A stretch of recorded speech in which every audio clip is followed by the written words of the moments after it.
చూడండి ఇలా వస్తుందండి బోర్డర్ మనకి.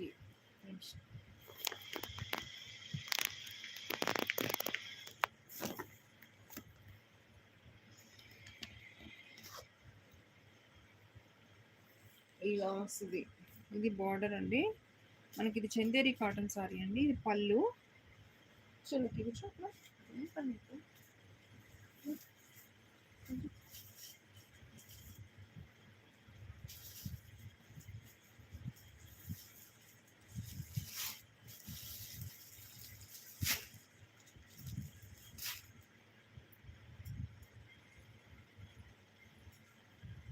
ఇది పళ్ళు, ఇక్కడ పైన ఇది సారీ ఇలా వస్తుందండి. సూపర్గా ఉంది. కావాలనుకున్న వాళ్ళు స్క్రీన్ షాట్ తీసుకొని ఆర్డర్ పెట్టుకోండి. 580 రూపీస్ పడుతుంది.